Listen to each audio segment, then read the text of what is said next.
Another arranged testimony in Zion. Chibozo Anozo. Share this video. Look at the arranged testimony. Regardez. I know this my video I'm about to drop now will shock and pain a lot of people. But you know what? Saint Joseph is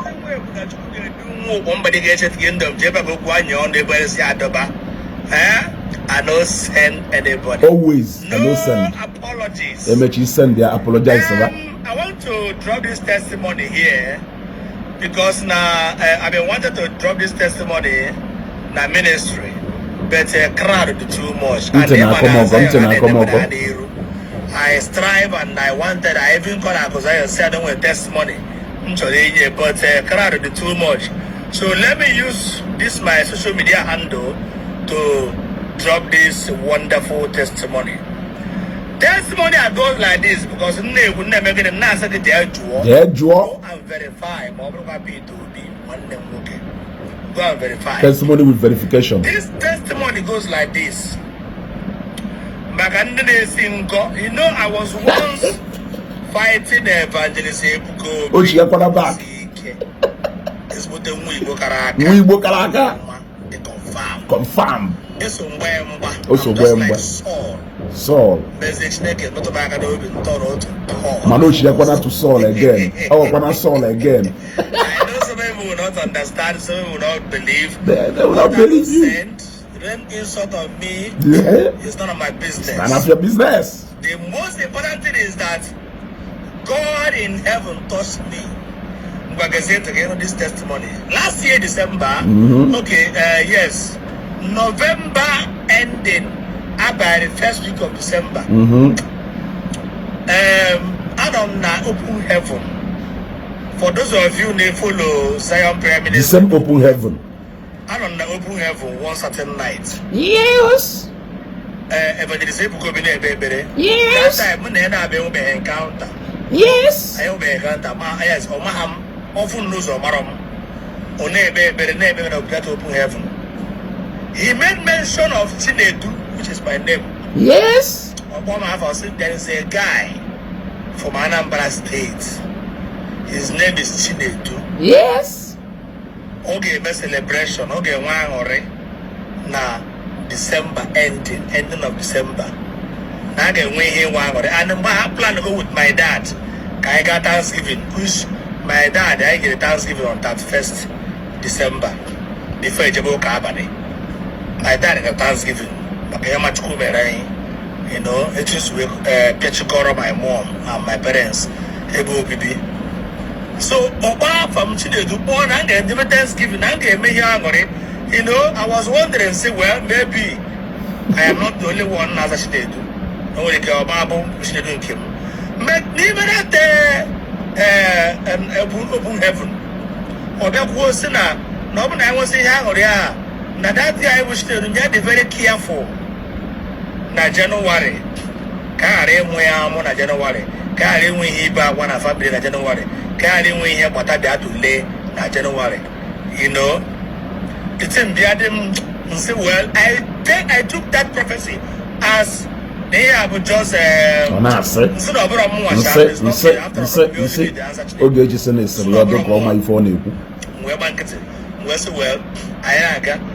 the reason why I've been looking for that open heaven from because now I did not take it for anything.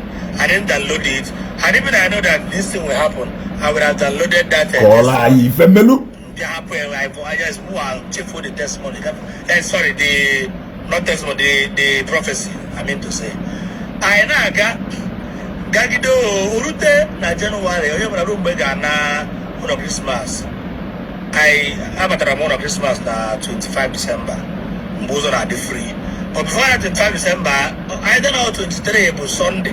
Oh, I don't know 23 or 24 Sunday, but I really remember that 23, either 23 or 24 was Sunday.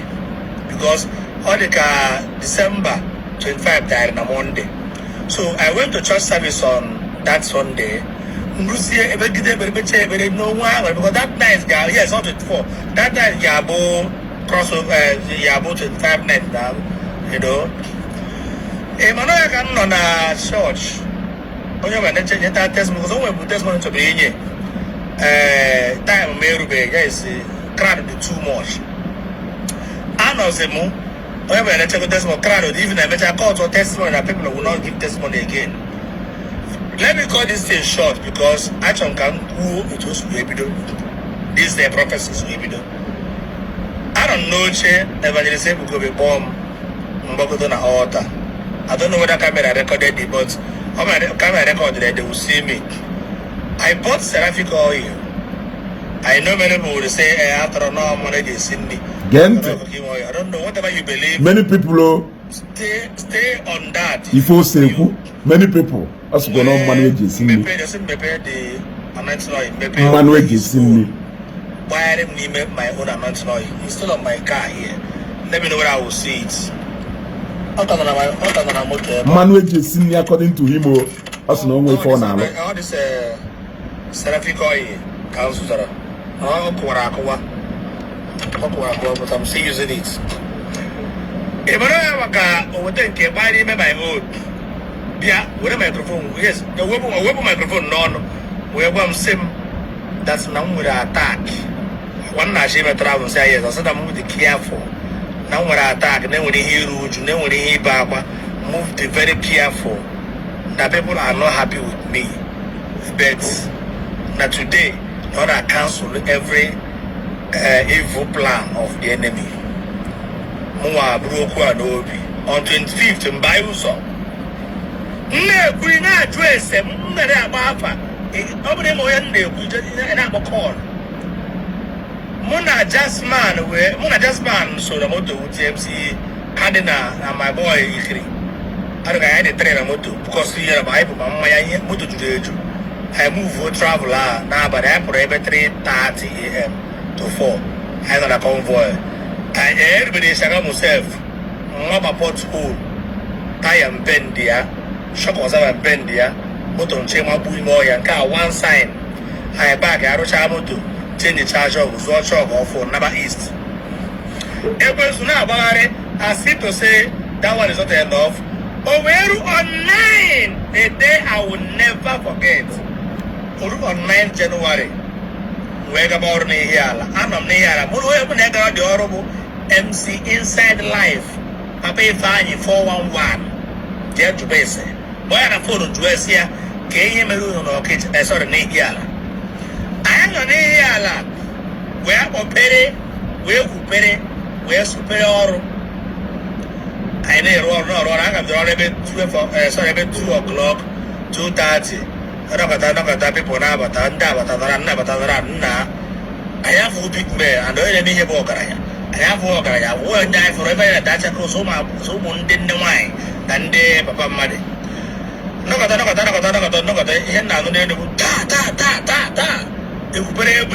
Bobby, even now, MC. I'm joking, and I soon no more man say, hey, Mammy Bab Napa.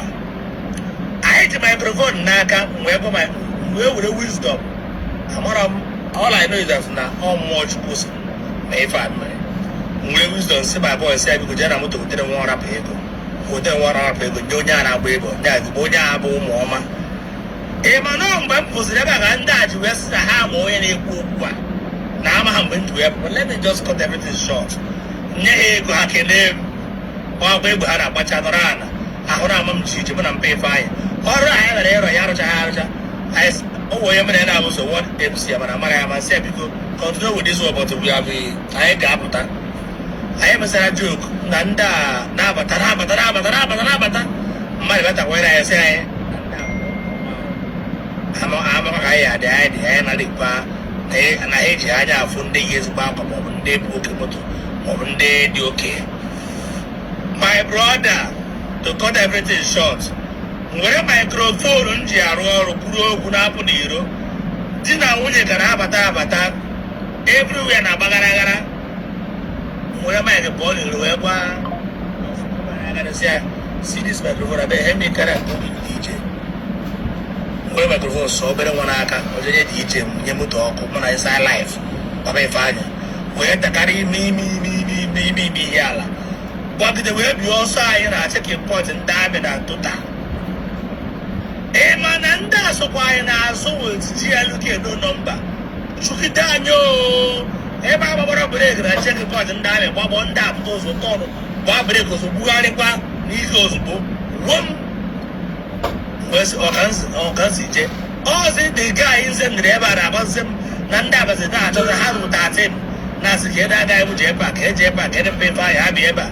Came out of why go joke, how they made a joke. You see, and the miserable moment joke. Hey! Well, to cut everything short, Mala, Sweek, that was on 9th January. Okwaha evangelization because we would use him that prophecy. Now they get him by now. I get the breaking news that the one controversial MC, this and that, was kidnapped by some person. And the Rebecca Mamu. Over intense, nature Rakopa, side Obudu. Now that I mean, she kept a image, the home as he again, no woman. Hey, oh, yeah, boy. Who's the empty Abusiana? What bomb new hose, Buruaka, what name or has thrown hills, Sukoroya, Timos, Busroya, some toes, Bunyamoto, because even VCs. How about Beresiana? Talk about Pacho had I had a word, where's it neck or cancer? But the God be the glory, and tomorrow of the Guru, no Papa, it's all right, Lapa. Or they were that on that thing, you would talk an hour when. Hey!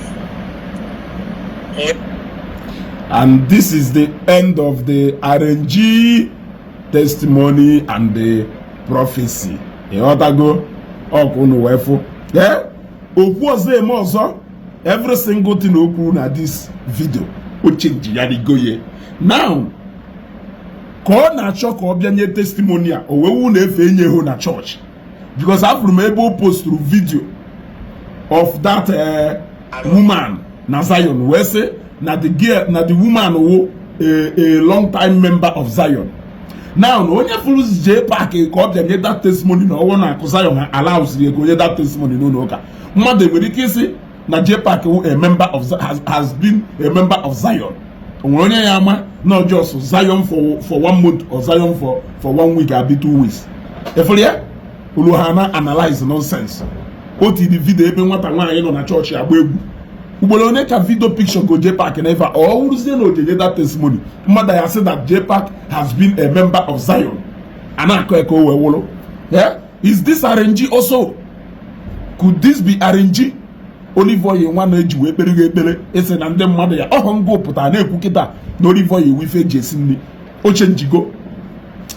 Malonu kunu si ekwu okwu akwai na epic your lines ka ọ gara ewepụta n'ụtụtụ ikwuo epụta na efi kwuo bi epụta na abalị kwuo si o nwere ụfọdụ okwu ya wụọ na-ekwu ịmalụ na onwe na-episi imechi ọnụ. Silence is golden karịa ma na okwu na apụta na ịmaghị ọnụ sọsọ ka iwe megono bigonu ebe akwa ka anyị adewetara ụnụ update of RNG prophecy stroke testimony from now henceforth. Ewatago ngụ na-ekwu ngụ na asa agwara m ụnụ na iwuru onye aha adụ straight. You will only have consistent. It will always be your word against your own word. Come, Patagon.